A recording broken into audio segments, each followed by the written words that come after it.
Mahfuza. Yoshim 52da. Mana shu har doim chiripnoy davleniyam bezovta qilar edi, yuragim ko'p sanchirdi.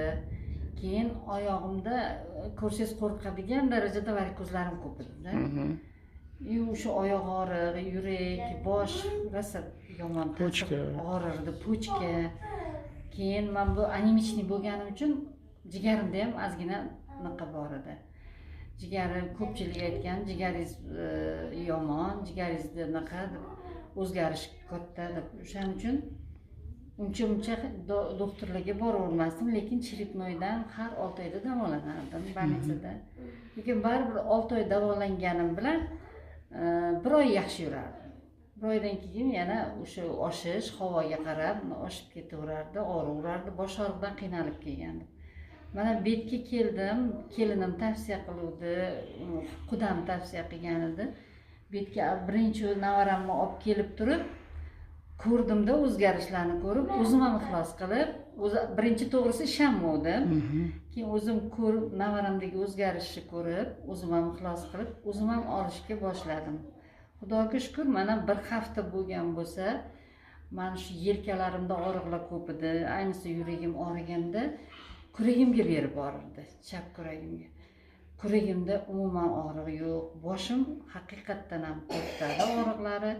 Keyin zreniam ham pasayib boryapti. Yoshimga nisbatan men mayli qarayapman deb e'tibor bermasdim.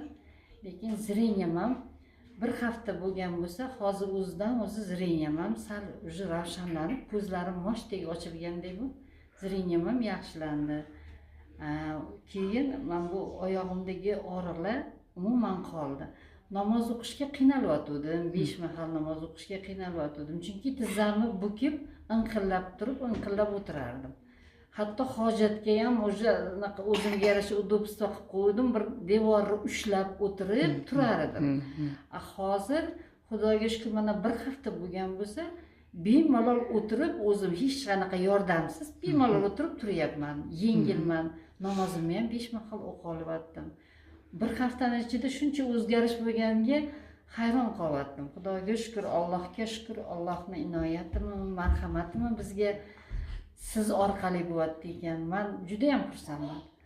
Shunchalik siz orqali bizga shunchalik Allohim shuncha inoyatlar berganiga xursandman. Sizga ham katta rahmat. Rahmat. Xudo xolasa mana 1 oy olasiz deyapsiz. 1 oy haqiqatdan olaman, xursandman. Oxirigacha olaman. Kerak bo'lsa 2 oy olaman.